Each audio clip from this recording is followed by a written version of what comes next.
Welcome back, everybody. Today we're going to take a look at a couple of Gundam Base Limited items. First being the Gundam Base Limited RX-78-2 Gundam Beyond Global, the Gundam Base color. A big mouthful there. I haven't taken a look at a Beyond Global as of yet, so this is going to be a nice kit. And then our second thing will be the Gundam Base Limited Action Base 2 in blue to go along with that kit. So let's go ahead and crack these open, take a look at the sprues, and then we'll get them built up. We can go ahead and take a closer look at the box here. We can see that the image is essentially the color swapped version of the box art for the standard Beyond Global. We're missing that large 40th anniversary Gunpla seal here, but we do have a very typical Gundam base box frame on here, and of course the image itself with all the Gundam base iconography on it. We take a closer look. There's some information about the Gundam Base Limited Edition there and the decals or stickers that are included. And then the color swapped version with the action poses and accessories, as we can see there. And then this is the 40th anniversary culmination of Gunpla kits.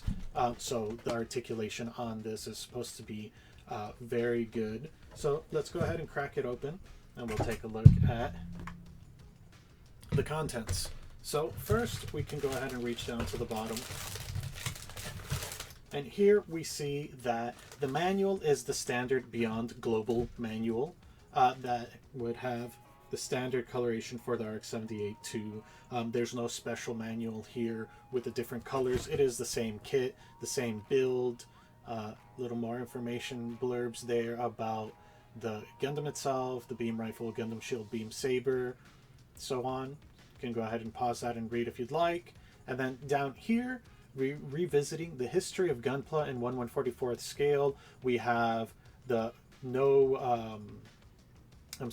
grade original 1980 kit, moving along the timeline all the way up to the Beyond Global here, and then the different engineering between all of them, and then our color guide. And then included also is this small little pamphlet here, which does have the information about the Gundam Base Limited version of this kit. And essentially all this is the parts for the marking stickers, where to place each, and they're all numbered.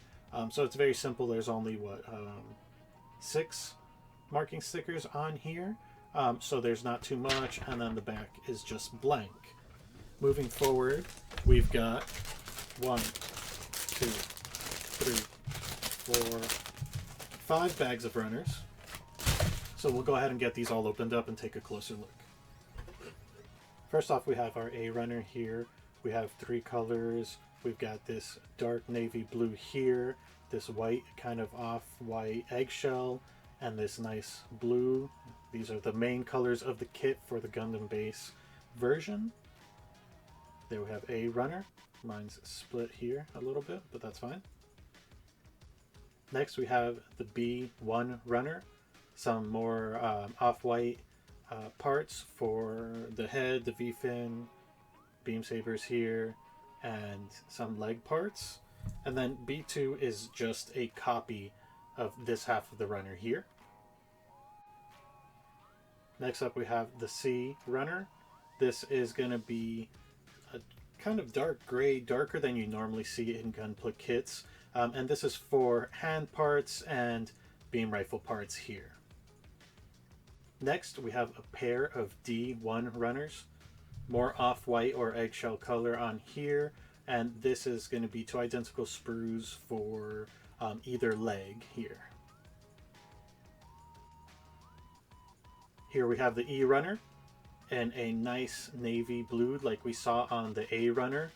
This is for the feet parts, the torso and shield. These unfortunate hollow points on the bottom of the feet, which are part of the Beyond Global as well. There's a lot of nice detail at the bottom of the feet. Quite unfortunate that those are hollow.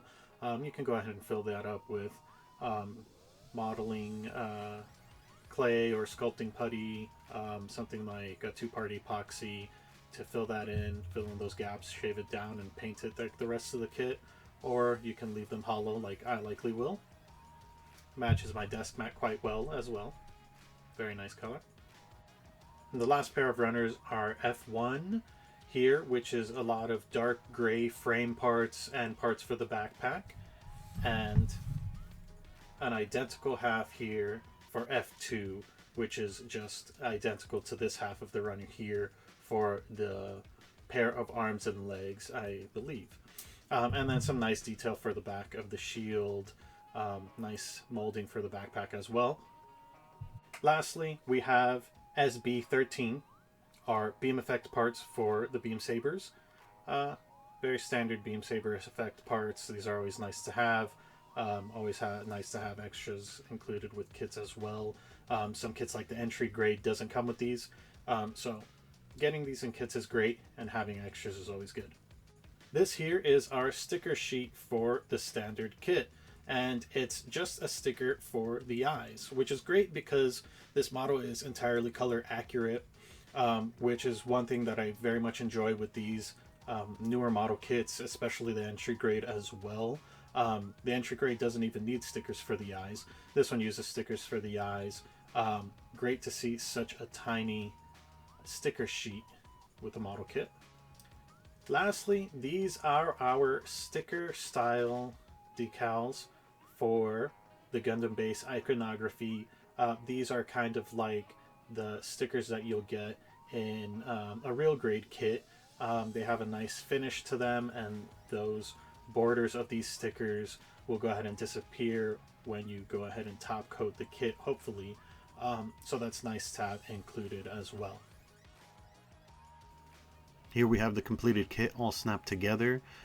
This is everything that is included in the box. We've got the beam sabers, the shield, the extra hand, and the beam rifle with the trigger figure hand attached, and the two open holding hands on the kit itself.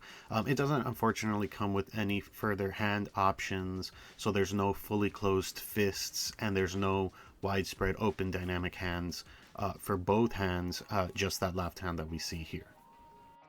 Now moving on to the articulation, which is one of this kit's biggest selling points. We have the head here. We can see, look up and down. Looks much further down than up. Full rotation at the neck, and nice side to side pivot here. There is a double joint there as well. Arm articulation, shoulder will go all the way around.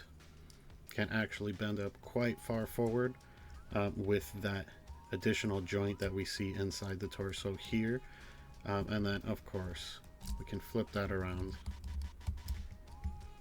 and reach even further up.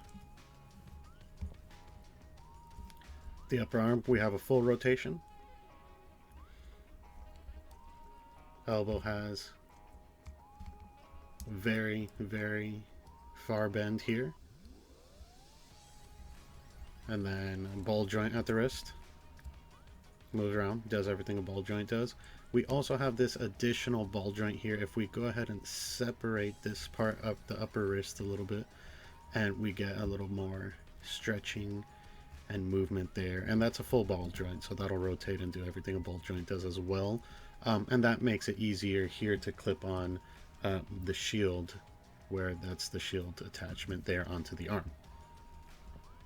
Moving to the torso, we do have the ab crunch. This is one thing that I run into with this kit a bit, is there's a ball joint in the torso that comes apart quite easily. But let's take a look again. Here's the ab crunch forward and back. It's not as much as it seems in the instructions, but it does provide for some nice posing. Another part of movement that I missed on the arm here is this stretching forward in the torso, so you can reach further forward as well. A nice movement mechanism or hinge in there. And then moving on to the legs, we can actually just split this apart to take a look at them a bit better. Here we have full kick to the front, full kick to the back, We do have our movable butt flap here as well, so this iron diaper will move up and down. These front skirt armors here are connected on the runner. I just split them when building the kit. And then up in, well, there goes a piece. I'll leave that off for now. Up here in the leg, we see that there's the double hinge inside, and then these further hinges up in the top of the thigh so that it can give it a cross-legged or walking pose as well. So a lot of posability in that upper thigh and a lot of range of movement. Can facilitate a lot of different poses. Side skirt armor goes up and down. It doesn't rotate. This rotates here. Let's pop this back on. Another part when you're posing this, that front skirt armor can pop off of the main piece connecting it into the center. So that might be something that you might want to end up gluing together. Moving on to the knee, we have a nice full bend and armor separation here in the knee with that movement. And then ankle, the ankle armor will move independently with the ankle, moves all the way up, all the way back. That'll move, and then not as much side to side as front and back, but there's some decent movement. One of the only seam lines that you'll see on this kit is right here. They hid as kind of like a panel line on the ankle armor, so that's something that can be easily removed or glued together, so that's not seen. Again, one of the main factors of this kit is the articulation, and it's very articulated. You'll see I'll have some b-roll of some very nice poses up on the action base as well towards the end of the video, where you'll see all the different poses that it can have. Moving on to the accessories. First, we have our beam rifle. I already have the trigger finger hand already stuck on there. It's the only weapon in the box that uses this hand, so I decided to leave it on there. It'll probably be posed up on the shelf with that most of the time, so that's going to stay there. We have the color separation here for the sight. A few parts in here, but there is a seam line running along the top of the beam rifle itself, so that's going to be a little bit annoying to remove, but it's present. And then this can be attached onto the back of the kit itself with this peg on the side into the rear skirt armor there as well.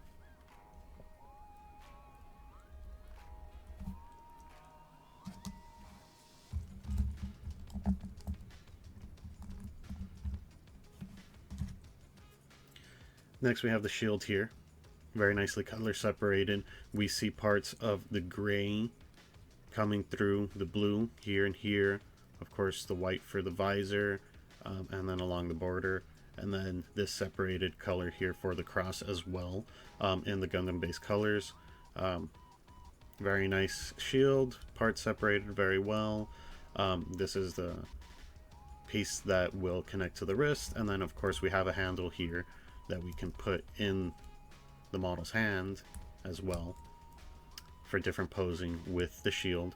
And then this handle can actually be moved up to this higher point as well, so it can be held up higher here to have like a higher pose, bright shield kind of pose with it. Very nice shield included.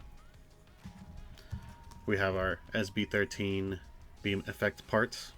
These are very nice. They're beam effects. If you've built any Gundam model kits in the past handful of years, you've likely seen these exact beam effect parts. They include them with, Bandai includes them with a lot of kits. And then our one widespread dynamic open hand with the fingers outstretched. This is a very nice inclusion. I wish more kits came with more hands like these, more hand options that were more dynamic as opposed to just these kind of wonky, not fist open hands.